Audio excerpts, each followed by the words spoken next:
Expresando la realidad con Yasmín Jimeno.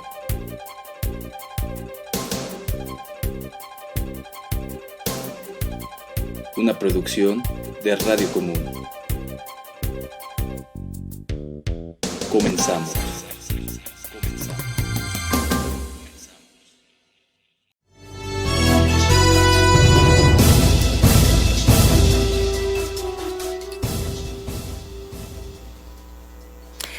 Muy buenas tardes, mi querida audiencia, pues estamos aquí ya en un programa más de Expresando la Realidad y pues nuestro primer programa del año de este 2023.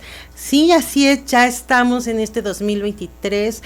Nos despedimos hace un par de semanas que no tenemos programa acá en Radio Común, pues justamente por las fiestas en las que estábamos en las fiestas de fin de año y justo el 25 de diciembre y el 1 de enero pues nos cayeron en días domingo, así que decidimos dejarlos descansar de estas transmisiones porque sabemos que también son estas fechas donde pues uno está más bien ya en el ambiente de ya pasó la fiesta, el recalentado, pues ver películas, ir a dar una vuelta, no sé, con la familia. Entonces son días que uno rompe como ciertas rutinas de las que uno venía o en las que uno venía. Así que pues los dejamos descansar esos días. Y pues ya estamos aquí en Expresando la Realidad. Pues vamos a charlar un poco de lo que nos faltó charlar para cerrar el año. Teníamos ahí un programa pendiente con ustedes sobre pues hablar un poquito de cómo concluimos el año en Expresando la Realidad, que vamos a tener un poco este año, que vamos a estar platicando.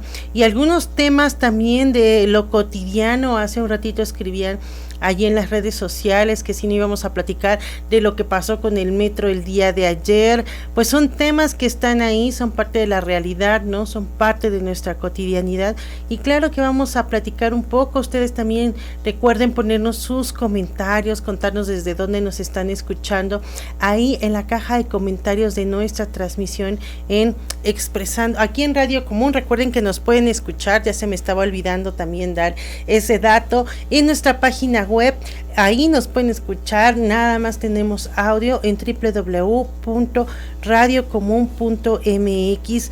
Ahorita vamos a poner la liga aquí en la caja de los comentarios de la transmisión, pues para aquellos que no justamente quieren escuchar el Facebook o que a veces me han escrito también para contarme, aunque ustedes no lo crean, mi audiencia, hay personas que no tienen Facebook, entonces lo que menos quieren es una liga que mandamos a veces por WhatsApp y abrir el Facebook y que te pregunta que si quieres abrir una cuenta. Entonces justamente para ese público también está dirigida nuestra transmisión solo en audio, porque ahí nada más le dan clic a la liga, le oprimen el botoncito de escuchar y ya están escuchando esta transmisión sin el video, pero pues tienen el audio de nuestra transmisión. Así que yo los invito a que también pues vayan a la página, escuchen por allá o nos vean si quieren, si ustedes sí tienen Facebook y quieren verlos e interactuar, porque creo que eso es o debería de ser una de las cosas importantes en la transmisión de Facebook, poder interactuar entre nosotros, ustedes allá contándonos, platicándonos, mandándonos saludos y nosotros pues leyéndolos casi que en vivo y en directo, o sea, en el momento en el que están dando o haciendo sus comentarios. Pues vamos a charlar cómo terminamos el año después de estas fiestas, estos gastos que también estaba leyendo un poco en las noticias, en las notas sobre todo que tienen que ver con la economía, ¿no? Siempre todos sabemos que enero es el mes difícil, ¿no? La cuesta, cuando todo el mundo está gastado. Ya empiezo a ver en las redes sociales estos memes de, oh, ¿por qué gasté en diciembre? ¿Por qué gasté de más en diciembre? ¿Por qué gasté todo esto, no? Y sí, pues es que es un mes, yo siempre he dicho, es un mes donde pues inevitablemente uno va a gastar, ¿no? Como que la misma dinámica social te lleva a eso, ¿no? Aquí hay que comprarse una ropa, hay que preparar todo para la cena navideña y a veces ahora pues estuve viendo mucho pues que las cenas familiares, ya no solo del núcleo familiar, sino las cenas familiares con otras familias que van más allá del núcleo familiar. Me refiero a que antes era como dado a la cena los papás, los hijos, ¿no? Ahora ya se agregan los hijos que se casaron con sus hijos, los primos de los hijos y así, pero pues también tiene un sentido económico el hecho de que pues es mucho más económico a veces cooperar en una cena que organizar una propia, ¿no? Es costoso. Cuánto estábamos platicando en donde yo trabajo, justo cuánto cuesta o cuánto por lo menos tendría que gastarse una familia en una cena para 4 o 5 personas, y ahora pues hablaban de que no alcanza con menos de 3,000 pesos, que es lo que se necesitaría para organizar una cena. Así que ustedes cuéntenos cuánto se gastaron en estas fiestas, en las cenas, y entonces esto hay que multiplicarlo por 2, ¿no? Porque está la cena de la Nochebuena y la cena para el 31 de diciembre, entonces pues estamos hablando en un promedio de 6,000 pesos, un gasto para estas celebraciones mínimo, ¿no? Yo sé que hay quienes han gastado mucho más, o que apenas si esos 6,000 pesos es lo que se gastaron para una de las cenas o para alguna de las noches, porque es impresionante. Yo tuve que ir al súper como 3 ocasiones en diciembre y me sorprendí las cuentones que las personas pagaban, y donde uno no veía justamente cuentas o cosas que estuvieran comprando que fueran como de la despensa, ¿no? Como lo que uno va normalmente a traer, el súper, el champú, el jabón, el papel de baño, la servilleta, o sea, estas cosas básicas. No, sino eran muchas cosas que tenían que ver con la cena, y no quiero decir la cantidad de alcohol que se vendió este fin de año. Si de por sí ahora he sido consciente, ¿no? O soy consciente de que en muchos centros comerciales, muchos supers, es más, el súper de nuestro pueblo, el 3B, ¿no? Ya me contaron por ahí que una de las cosas que más vende, en la que más, o sea, lo que más dinero deja es la venta de alcohol. Y para estas fechas pues todos sabemos justo que un producto que más se compra y que no puede faltar en las fiestas, en muchas o la mayoría de las casas de nuestro país, es el alcohol, ¿no? Entonces, claro, comprar 5 botellas de cosas, no sé, yo no pienso en bebidas caras, a veces ni sé de bebidas caras, ¿no? Pero por lo menos 3, 4 que uno pensaría, un vodka más o menos, un ron, un vino, un brandy, no sé, un whisky que ahora también está de moda, no sé, yo creo que en 5 botellas ya te andas gastando como 3,000 pesos o 4,000, no sé, ¿no? Dependiendo qué tanto, pues qué tan costosa sea la bebida que quieres comprar para compartir. Entonces, pues sí que fue un fin de año como todos, en donde pues creo que el dinero, los recursos se gastaron, pero dirían algunos, pues para eso se trabaja todo el año. Espero que todos aquí que nos estén escuchando hayan tenido pues un aguinaldo merecido, como la ley lo marca, como debería de ser para todos los trabajadores. Así es que espero que hayan gozado, no sé, la palabra correcta no es gozado, que lo hayan recibido, porque gozar es como algo que está de más, como que te mereces, como que te dieron un premio, pero no, en las cuestiones laborales es un derecho laboral, o debería de ser un derecho laboral. Así que yo espero que pues la mayoría de nuestros escuchas haya tenido esto, no haya gastado tanto, porque en serio es impresionante. Yo ahora, bueno, lo he reflexionado, ¿no? Pero para alguien que es un jefe de familia, alguien que tiene una familia, pues son demasiados los gastos para este fin de año, la Navidad, el Año Nuevo, el Día de Reyes, ¿no? Que es otro de los temas también ahí. Entonces, pues sí, es como, no sé, yo a veces me cuestiono, me da mucha pena pensar, bueno, no pensarlo, salir a la calle y preguntar, oiga, ¿usted cuánto se gastó en estas fiestas, no? ¿Cuánto se gasta? ¿Cuántos hijos tiene? No sé, ¿cuánto gastó en estas fechas? Y sobre todo, ¿cuánto es su ingreso semanal, mensual, quincenal? ¿Cómo le pagan? Porque me sorprende el gran esfuerzo que hacen algunas familias justo para todas estos tres acontecimientos que celebramos en nuestro país, y que sí son un gasto pues fuerte, y luego yo veo familias con 3, 4 hijitos que tienes que comprarles, no sé, alguna ropa para terminar el año, un regalito, y luego vienen los Reyes. Entonces sí estamos hablando de una gran cantidad económica y que las familias pues hacen el gran esfuerzo para pues lograrlo, para hacerlo, para mantener estas fiestas. Pero bueno, pues eso es lo que charlamos, eso es lo que yo reflexiono. Ustedes cuéntenos, ¿no?, sobre cuánto gastaron. Yo siempre soy alguien que invito, ustedes recordarán, al fin de año a decir no gastemos de más, no nos dejemos como llevar por toda la mercadotecnia que existe, porque es como está bombardeándonos, diciéndonos ve a comprar, es la oferta, tenemos los mejores productos, todo es mejor, y aparte la cantidad también de negocios que se abren para estas fechas, para terminar el año, es impresionante, y que cierran, ya pasando enero cierran estos negocios, no, o sea, solamente están pensados, aquí en el Ajusco es evidente, en el centro de la ciudad también los he notado, o sea, lugares que se abren exclusivamente para estas fechas, ¿no?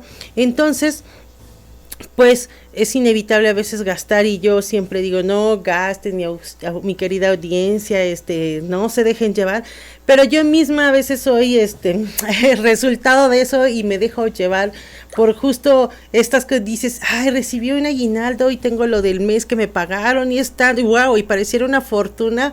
Y sí, justo en estas temporadas de enero es cuando te cae el 20 que no te van a pagar hasta finales del mes, en mi caso, ¿no? Que cobramos a finales del mes y dices, oh rayos, creo que ya exageré, creo que sí me gasté de más. Pero bueno, lo importante es que uno sea consciente, lo administre y no endeudarse, porque esa es otra de las cosas que lamentablemente en nuestro país el 80% de las personas vive con deudas, porque también en términos económicos así ha funcionado o así es viable también para los, pues yo sobre todo digo para los grandes negocios, ¿no? O sea, es impresionante la cantidad de tarjetas de crédito que te ofrecen en todos lados.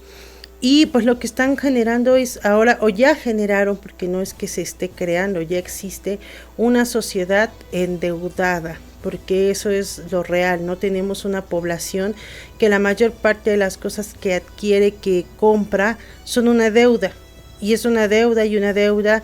Y sobre todo yo lo que siempre he dicho, no somos buenos administradores de las tarjetas de crédito, ¿no? O sea, a mí me queda claro, la mayor parte, o sea, no sé, del total de mis amigos, conocidos que conozco, deben de tener el 80% de una tarjeta de crédito, y yo creo que el 75% vive en una deuda eterna porque pagan el mínimo de las tarjetas de crédito, porque pues justo es una ilusión, es un dinero que te genera una ilusión y te resuelve un problema así inmediato, ¿no? Porque no sé, si te dan ahora creo que el mínimo que dan en una tarjeta de crédito son 6,000 pesos, y también vas incrementando, puedes llegar a 12, 15, y bueno, así hasta cientos miles, ¿no?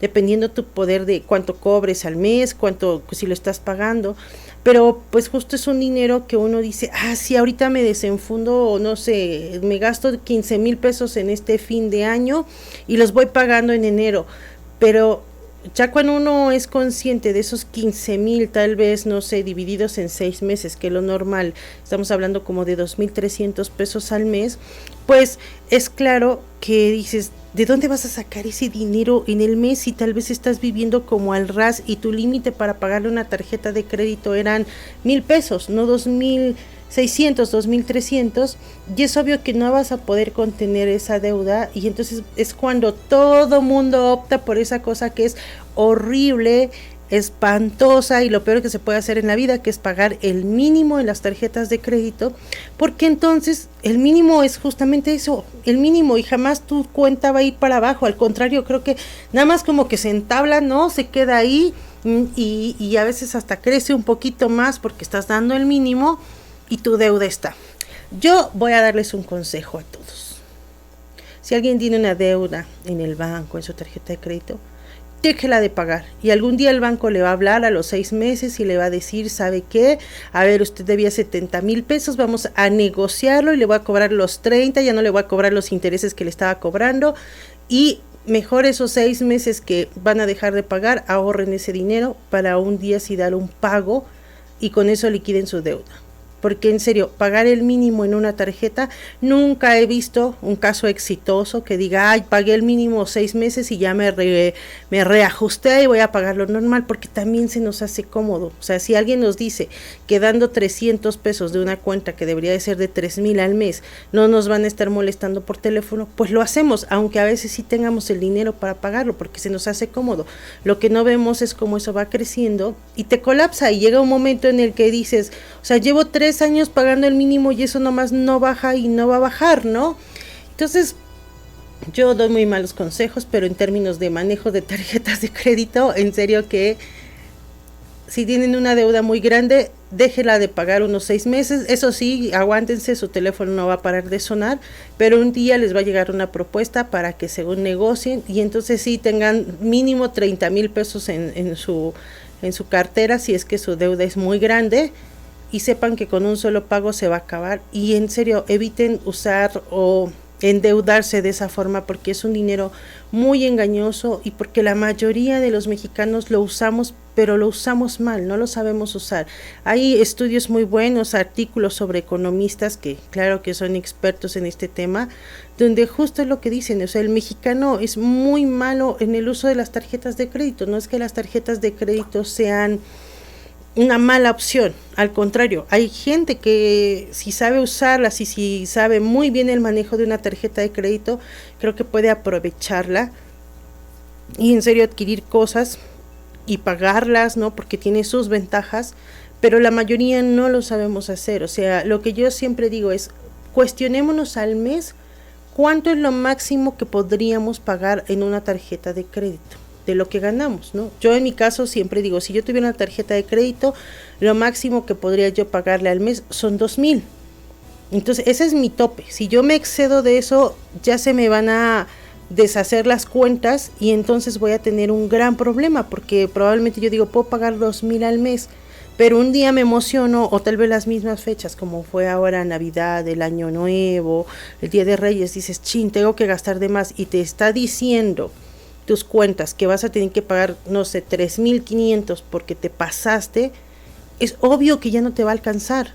Por más, o sea, tendrías, no sé, que dejar de comer, o en mi caso, dejar de comer, pagar la renta, o algo que es básico para pagar eso. Y normalmente, pues creo que todos los gastos que tenemos son importantes o son los básicos. Entonces, es ahí el planteamiento que uno se tiene que usar cuando va a usar una tarjeta de crédito. Con este pago que voy a hacer, aún está en mis posibilidades de pagar lo que tengo que pagar y no el mínimo, que ya, insisto, es lo peor que nos puede ocurrir, porque entonces sí va a ser una deuda sin fin. Yo lo he visto, o sea, gente pagando años el mínimo, que ya hubieran acabado de pagar la deuda, pero se fueron al mínimo y esto crece, y es una cosa como que no, es como una bolita de nieve, ¿no? Que va dando vueltas y crece. Pero bueno, ahí está. Yo espero que hagan ustedes hayan hecho un buen manejo de sus finanzas, de sus cuentas.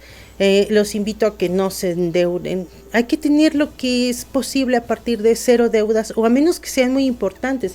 Yo sí considero que si, no sé, se endeudan para comprar una casa, porque es lo mejor que en este momento se puede comprar, un bien raíz, ¿no? Es una buena deuda, pero también tienes que hacer cuentas. Pero esa es una muy buena deuda porque estás invirtiendo en algo que no se va a devaluar, al contrario, va a incrementar y después te puede sacar de un problema. Pero si vas a tener una deuda por tener un coche más caro, no sé, pero el que tienes es funcional, es una mala deuda, ¿no? Entonces, ahí es donde uno tiene que reflexionar qué sí es viable endeudarte o qué sí es conveniente. Y dices, no, ¿sabes qué? Voy a comprar la sala de mi casa, la quiero cambiar. Dices, no, es válido. Pero muchas deudas que uno adquiere ni siquiera son por esos productos, sino muchos están sujetos a ropa, accesorios, ahora equipo de tecnología, ¿no? Teléfonos más costosos. Y es lamentable porque entonces uno es una persona completamente endeudada, sin poder adquisitivo en realidad, y que estás viviendo ahora para pagar esas deudas, donde vas a pagar 2 o 3 veces más el producto que estás adquiriendo en este momento. Pero bueno, vámonos a un corte. ¿Qué les parece? Vamos a hacer un corte aquí en nuestro programa Expresando la Realidad, y vamos a regresar para platicar de otros temas después de esta reflexión de los gastos y de cómo vivimos. Serio, Quiero también, antes de irme, perdón, pero una de las notas que estuve leyendo antes de que concluyera el año tenía que ver con quienes nos considerábamos clase media, clase pobre, clase alta, y los márgenes han cambiado. Decía la nota, no sé, que el 70% de la población se considera clase media, pero no cumple los requisitos para esto, por lo tanto, pues somos clase pobre, ¿no? Somos pobres, pero lo más lamentable es que no nos gusta aceptarlo y no nos gusta decirlo porque se oye muy feo, ¿no? Yo platicaba con unos amigos conocidos sobre esto y yo le decía, ¿tú qué te consideras? Y decía, clase media. Y le digo, ¿y por qué no pobre si no ganas lo que dice ahora las estadísticas que necesitas para ganar? O sea, creo que la clase media tiene que ganar mínimo 30,000 pesos mensuales, 25, y tener para pagar tarjetas de crédito 6,000 pesos mensuales. La mayoría de la población no tenemos esas condiciones y es otra de las cosas que a veces no aceptamos la clase social a la que pertenecemos y por eso a veces nos endeudamos y queremos darnos un ritmo de vida de una clase social pues a la que no tenemos condiciones todavía y sobre todo no queremos aceptar que es en la que nos encontramos. Pues vámonos a un corte y regresamos aquí expresando la realidad aquí en este programa, expresando la realidad en nuestra Radio Común.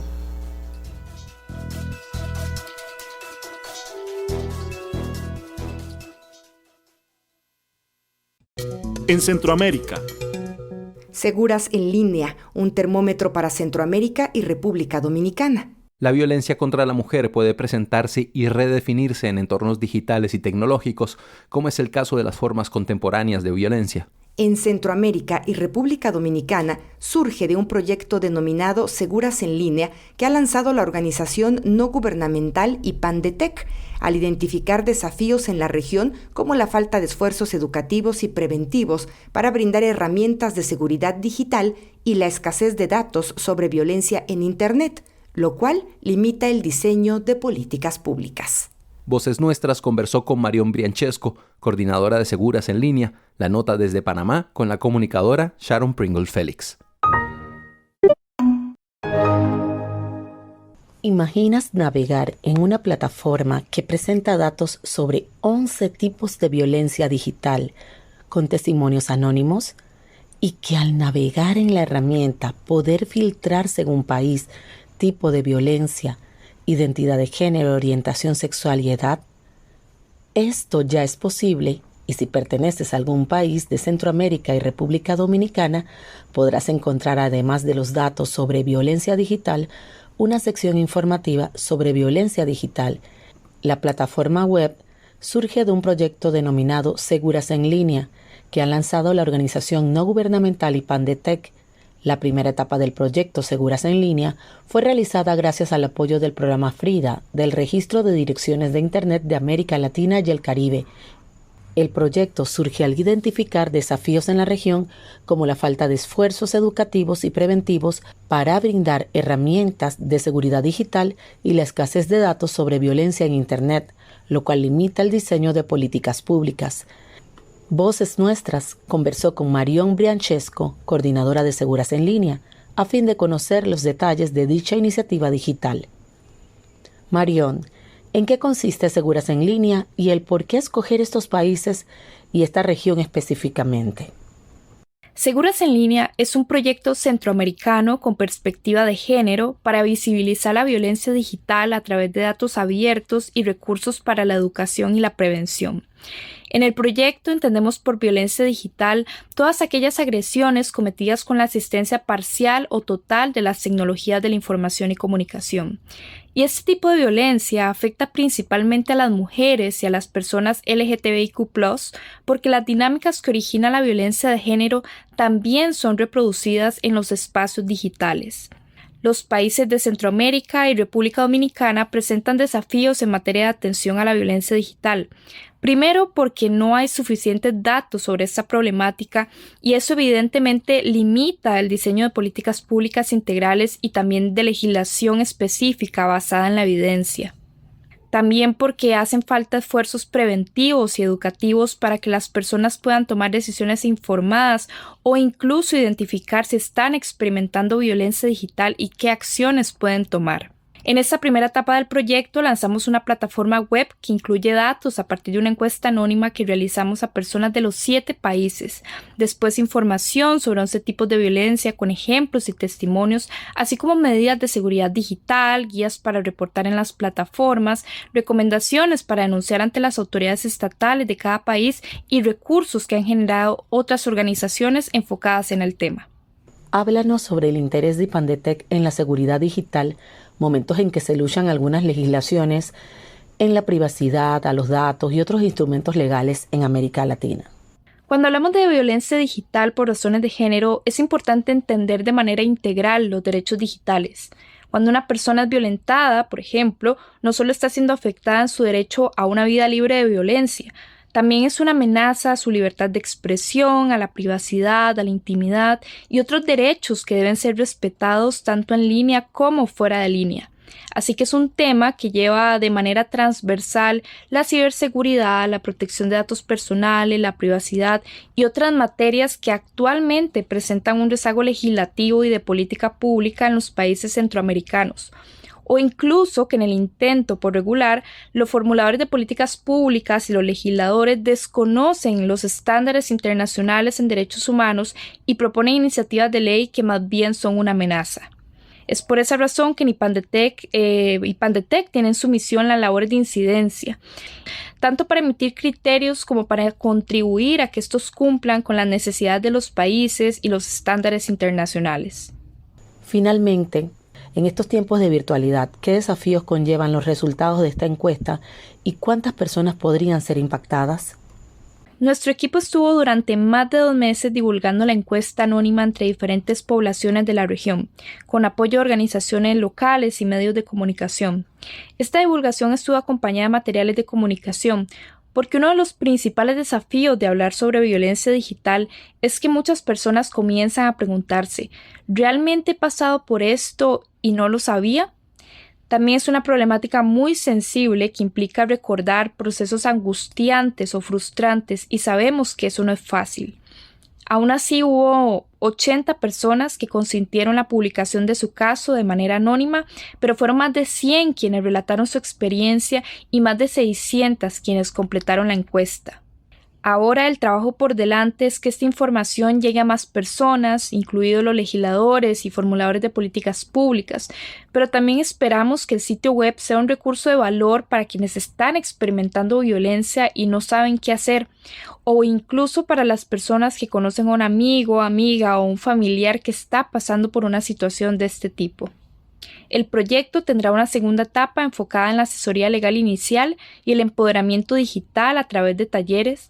También tuvimos la oportunidad de llevar el proyecto al 8º Laboratorio de Innovación Ciudadana de la Secretaría General Iberoamericana, donde propusimos una aplicación móvil complementaria al sitio web que permita iniciar una denuncia ante las autoridades estatales, pero por supuesto que para hacer la realidad necesitamos recursos financieros y también gran voluntad de las distintas partes interesadas que pueden aportar, como lo son las mismas instituciones públicas. Seguras en Línea es un proyecto con perspectiva de género para visibilizar con datos y distribuir de manera colectiva en la búsqueda de soluciones a la violencia de género digital en Centroamérica y República Dominicana. La violencia puede presentarse y redefinirse en entornos digitales y tecnológicos, como es el caso de las formas contemporáneas de violencia. La Ley 82, que tipifica el femicidio y la violencia contra la mujer, reconoce la violencia mediática, aquella publicación o difusión de mensajes estereotipados a través de cualquier medio masivo de comunicación, que directa o indirectamente promueva la explotación de mujeres o sus imágenes, o atente contra la dignidad de las mujeres. Para el informativo Voces Nuestras, reportó desde Panamá Sharon Pringle Félix.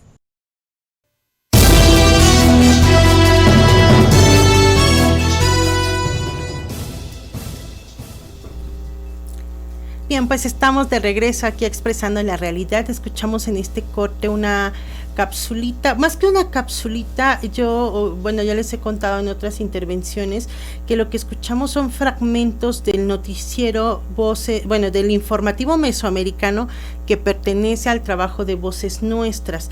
En el informativo mesoamericano, como ustedes habrán escuchado ahora y en otros momentos, lo que nos da, se conforma el noticiero por varias notas que hacen en distintos países. Por ejemplo, ahorita escuchamos Panamá, pero normalmente hay de Mesoamérica, Nicaragua, Salvador, Costa Rica, México, se repiten a veces, ¿no?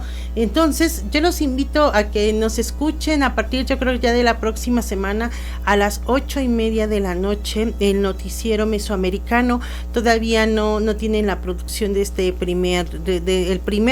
la transmisión de este año, aún la están trabajando, pero es muy interesante porque uno escucha notas o cosas que a veces no son muy cotidianas, sobre todo cuando escuchamos nada más noticias locales. Pues vamos a continuar. Yo quería pasar a otro punto, pero aquí me han escrito, a ver, déjenme ver dónde dejé mi nota que había yo encontrado. Aquí está, donde me pregunta alguien si yo gano 8,000 pesos, ¿en qué estoy? No se preocupen, yo no sé en qué parte estén, pero les voy a leer un poco de lo que decía en su momento esto que publicó el INEGI y que algunos periódicos hicieron notas sobre ello, ¿no? Y hay ahorita que estaba leyendo antes de entrar al aire, ya vamos a ir avanzando para que vean la aclaración que hace el INEGI. Primero dan un argumento, ¿no? Que hablar de clases sociales en México origina debates por cuáles son las características de las personas o familiares que deben contar para clasificarse en alguna de ellas. O sea, desde ahí ya es una discusión, ¿no? Entonces, dice, en el caso de la clase media en México, el Instituto Nacional de Estadísticas y Geografía, el INEGI, se dio a la tarea de realizar un estudio para identificar qué tramo y magnitud del espectro social en México le podría corresponder la condición de clase media titulado cuantificando la clase media en México. Así se llamó esto que hizo el INEGI. Y dice, la condición de clase media no solo involucra un carácter socioeconómico, sino también uno de carácter sociocultural. Esta última más inestable o fácil de limitar, o sea que es mucho más difícil, expone el estudio. Además, el INEGI puntualizó en el estudio que cuando se hable de clase baja, eso es aclara, ese término no debe confundirse con el de la pobreza. Yo pondría eso a discusión, si justamente hablar de clase baja y hablar de pobreza, dice el INEGI, no hay que confundirlo. Yo sigo sin comprender por qué en nuestro país les da tanto miedo a alguien asumirse o definir a otra persona en caso de pobreza, ¿no? Son términos que también se han cambiado, pero recordemos que antes, cuando en las estadísticas se hablaba de pobreza, eran las personas que no tenían ni siquiera derecho o no les alcanzaba sus recursos para comprar la canasta básica, o sea, lo mínimo. O sea, la pobreza para mí, en mi cabeza, es para quien no le alcanza para comprar lo mínimo para alimentarse, ¿no? Ahora, continúa esto, dice, de acuerdo con el INEGI, la clase media se ubica en 42.4 de los hogares en donde viven, el 39.2 de la población total del país, mientras que el 2.5 de los hogares son clase alta. Imagínense, de un 100%, solo el 2.5 de los hogares son clase alta, viviendo en ellos el 1.7 de la población, eso es nada. Y aquí viene la parte para ver en dónde se clasifica cada familia, cada ser humano. Entre las características de una familia de clase media en México están, leamos, tener al menos una computadora, abonar alrededor de 1,660 a tarjetas de crédito. Si ustedes no pagan eso, no entran en la clase media, o si no tienen para pagar eso. Otra característica, al menos un integrante asalariado con contrato escrito en empresa del sector privado.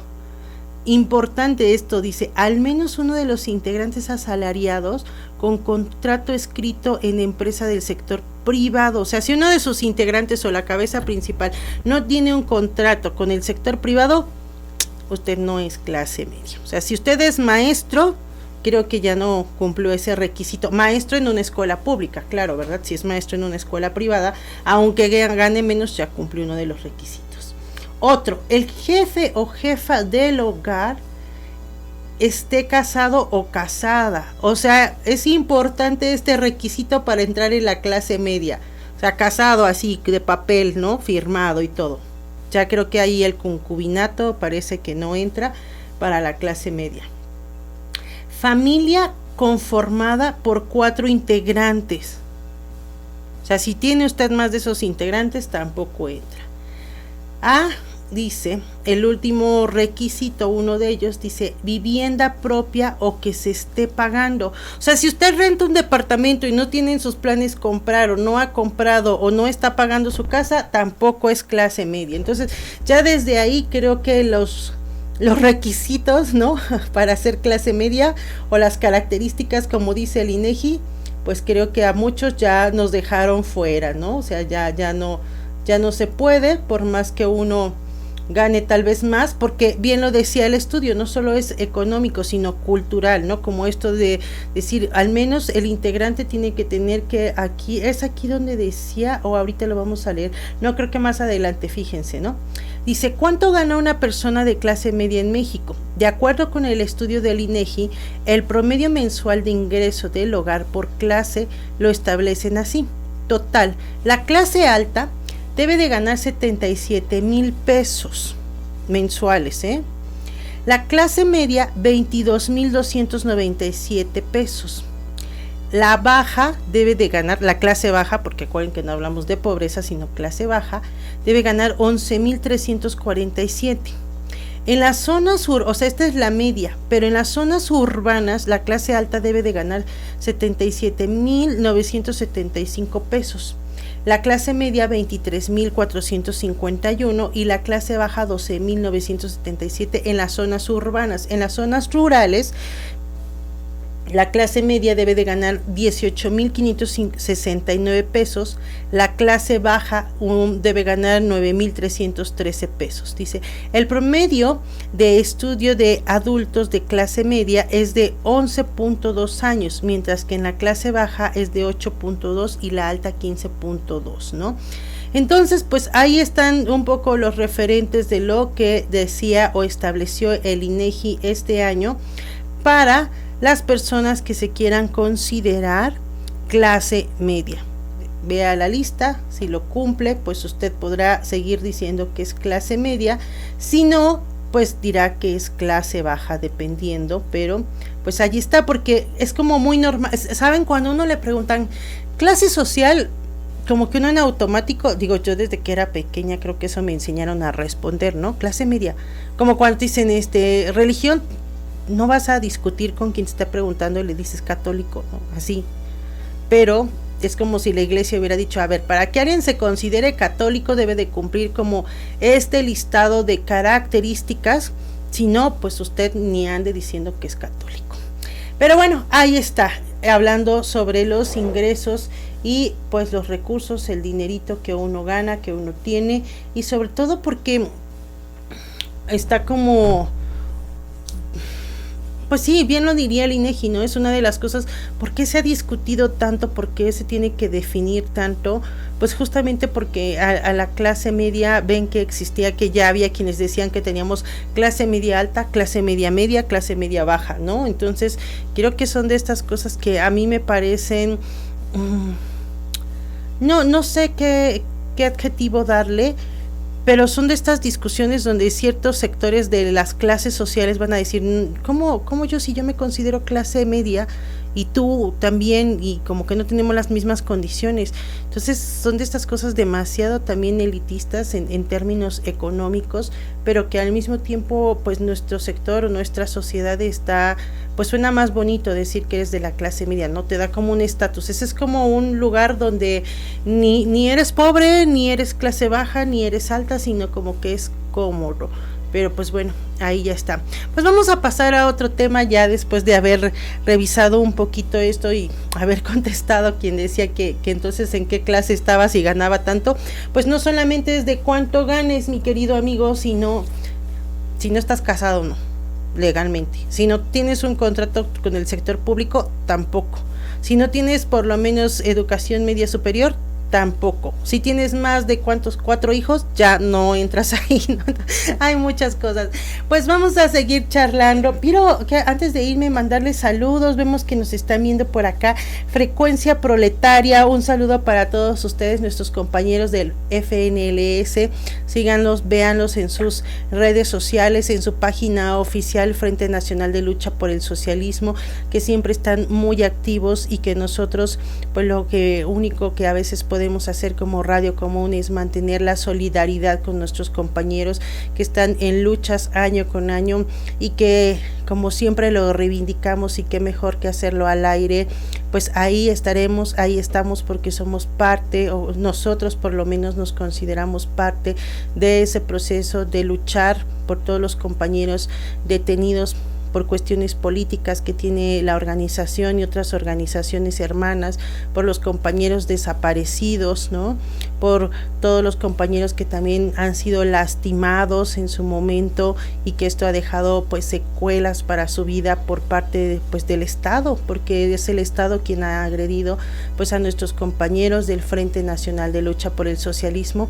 Y pues ¿qué más cuando uno empieza un año y también, como dicen, como otra vez, como ponerse los propósitos? Pero más que eso, para nosotros en Radio Común es seguir reivindicando esos procesos y esos compromisos que tenemos con compañeros, como es el caso del Frente Nacional de Lucha por el Socialismo. Así que pues síganos ahí en sus redes. Gracias por estarnos escuchando. También a Carlos Cabrera, que nos manda saludos, pues un saludo, y a aquellos que están conectados, que aún no nos ponen comentarios por ahí en nuestra transmisión. Pues vamos a seguir charlando. Y pues otro de los temas, que hay muchos temas, muchas cosas, que es que 3 semanas, a pesar de que son 3 semanas en nuestro país, en el mundo completo, que diría yo pues son de fiestas, porque ya mañana los niños regresan a la escuela, como que mañana ya todo se vuelve a la normalidad. Hay quienes ya entramos a trabajar desde la semana pasada, pero aún así como que todavía vive uno así como que no sabes, o sea, ahorita hablar a una oficina, a un centro de gobierno, algo, pues no, porque uno dice no, oficialmente el 9, el calendario de la SEP es como el que rige muchas cosas, entonces hasta mañana. Pero pasaron 3 semanas donde pues sí ocurrieron varias cosas en nuestro país, en nuestra ciudad, ¿no? Ahorita nos preguntaban que si íbamos a comentar algo sobre lo del metro. Es algo que yo no he... Pues de ayer a hoy estuvimos viendo algunas notas, imágenes, intentando comprender qué estaba pasando, pero todavía yo no podría, creo que no tengo los elementos suficientes como para decir, creo que esta es mi opinión, esto pasó. Pero lo que sí me queda claro, ayer veía una imagen que compartía nuestra querida Adriana Moles, que le mando un saludo muy fraterno y un abrazo, donde ella, compartió una imagen que había como una línea del tiempo donde decía accidentes del metro 1973 o 75, si mal no recuerdo.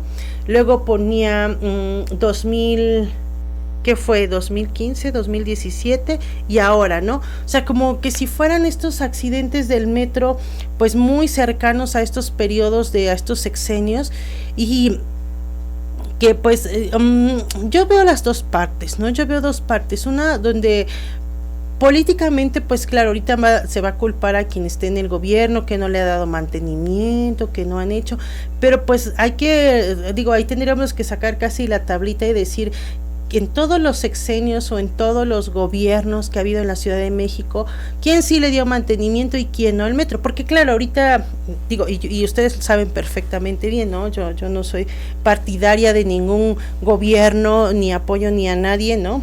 Es una vía que yo no creo, pero lo que sí me lleva es que también nosotros debemos de reflexionar y más bien cuestionarnos que si hay cosas que han ocurrido en el metro, es quién le han dado cuidado a ese transporte que es tan importante. Lo de ayer fue dirían consecuencia de algo humano, técnico, o que fue, habría que revisar, ¿no?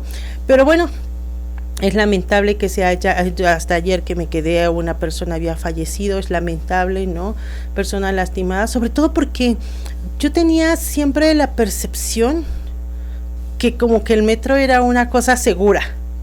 yo siempre en el metro me he sentido segura, o sea, si es noche, yo en el lugar más lejano, desconocido, cuando yo bajo las escaleras del metro para entrar, creo que es el momento en el que me descansa el alma, por muy lejos que esté, por muy noche que esté, por muy insegura que me siento. Yo siempre cuando cruzo ya los torniquetes del metro digo, ya, esto ya es humanidad, se sube uno, transborda, o sea, nunca me he sentido insegura en términos, pues, así humanos, que alguien me vaya a seguir, me vaya a hacer daño, ¿no? En estas cuestiones del acoso, por fortuna tampoco, nunca me ha ocurrido algo así, ¿no?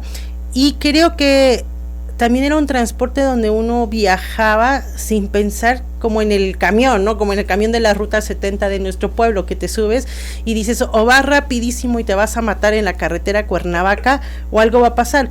Pero esa sensación yo no tenía en el metro, ¿no? Ahora creo que por los últimos acontecimientos, pues creo que muchas personas ahora sí podrían decir, ups, me voy a subir al metro, ¿qué pasa? Yo espero que sea algo que se quite de la cabeza y que en realidad el metro siga siendo un transporte seguro para todos, un transporte donde uno sienta seguridad en todos los sentidos, ¿no? Pero creo que va a ser algo que vamos a poder platicar y tener sobre todo más elementos la próxima semana, pues porque es algo que está ahorita en las noticias, que la gente está hablando, que hay stickers, ya hay todo, ¿no? Ya hay opiniones, ¿no? O sea, ya hay de todo. Entonces, pues creo que es algo que se va a tener que pondríamos o hay que poner pues a reflexionar, sobre todo, a ver qué opinión tenemos cada uno de nosotros, y sobre todo cuando haya un dictamen, ¿no? Lo más trágico creo que en la ciudad es que justo del último accidente con la línea 12 del metro y pues a mí, yo no sé ustedes, pero creo que yo no tengo claro qué pasó con eso. Ya hay un culpable, ya hay alguien responsable, o siguen investigando, siguen indagando. Pues creo que es algo que está ahí, como muchas cosas que luego se quedan en el tintero por largo plazo, ¿no? Entonces, pues ahí está eso en cuanto al metro. Y pues bueno, yo antes de despedirme, tenemos un último corte, vamos a dejarlos con una capsulita también que dura unos minutos, pero quiero recordarles que pues ya vamos a reanudar nuestras transmisiones los domingos, ya esperemos no de aquí hasta el otro año tomar otras vacaciones de transmisión, que yo los extraño, ¿no? Los domingos de radio, a veces es como cuando tienes una rutina y te dicen, este domingo no hay radio, y dices, ¿qué voy a hacer de mi vida? ¿Ahora qué hago, no?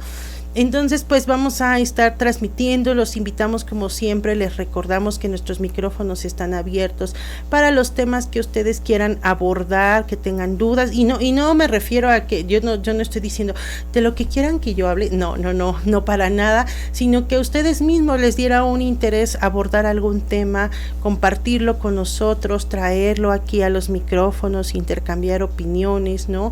En todos los sentidos, excepto, ya saben, como siempre lo reiteramos, no temas religiosos, no respecto a partidos políticos, y no temas o cosas que tengan que ver con lucrar, ¿no? Esos son como nuestros 3 principios, pero de ahí en fuera cualquier tema de música, de arte, de la vida política, de la vida cotidiana, de cosas muy que a uno pareciera que tal vez no le puede importar a alguien. Yo siempre digo que lo que ocurre en una comunidad es a veces el reflejo también de lo que está ocurriendo o puede ocurrir en otras comunidades, porque vivimos en un contexto nacional y mundial que nos lleva a veces a todos por el mismo camino, ¿no? Las injusticias, tanto en el Ajusco como en otros territorios de nuestro país y del mundo, por desgracia a veces se comparten, son las mismas. Por desgracia, en muchos casos el Estado es el que más responsabilidad tiene de esto. Entonces, pues los invito a que pues se vengan a estos micrófonos, a que compartan con nosotros, escríbanos a nuestro mensajes en el Facebook, en el WhatsApp también, por ahí está el número, los invitamos a que nos escriban. Pues vámonos con el último corte y nos vemos la próxima semana aquí en Expresando la Realidad. Al ratito también les recuerdo que nos vemos en nuestro programa El Sentido Común del Rock. Vamos a tener a Gabriela Ávila, a mi querido Rodrigo de Oyarzábal. Vamos a estar hablando sobre las mujeres pioneras del rock en México, cosa interesante, ¿eh? Ahora en estos temas de las mujeres, del papel de la mujer, pues hablar de este tema y rescatarlo, que era una de las cosas que yo también no me había cuestionado mucho. Va a estar bueno, así que los invito al ratito a las 6 de la tarde a conectarse otra vez aquí a Radio Común. Que tengan muy buena tarde, hasta pronto.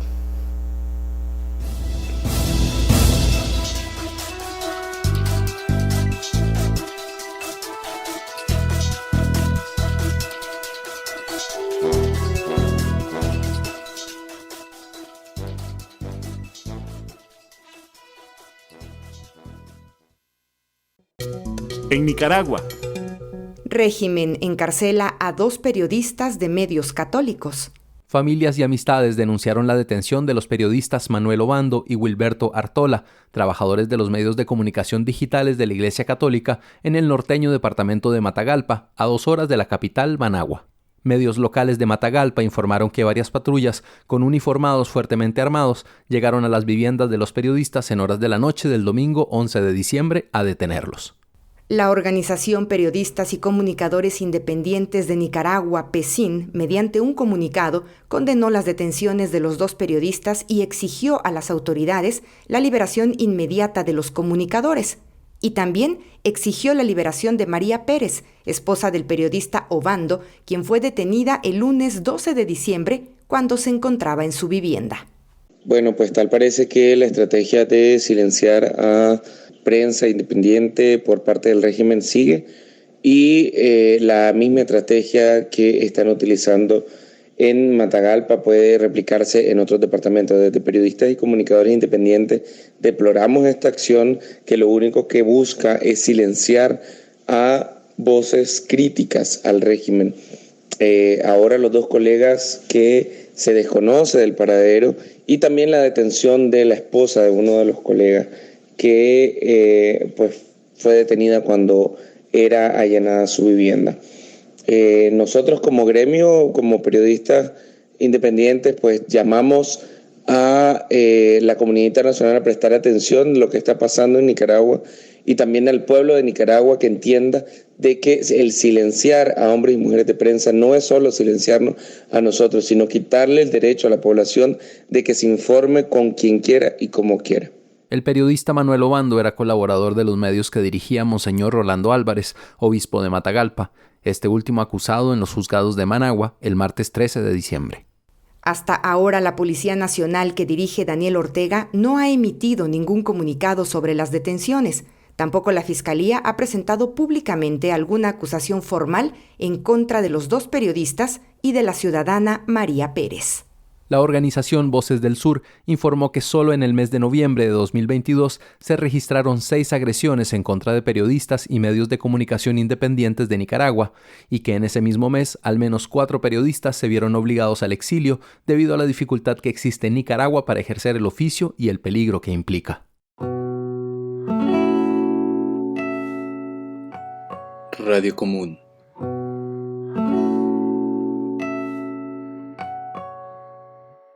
Transmitiendo a través de www.radiocomún.mx. Radio Común 103.1 de la frecuencia modulada. Porque lo común no es público ni privado. Radio Común, una radio para gente común.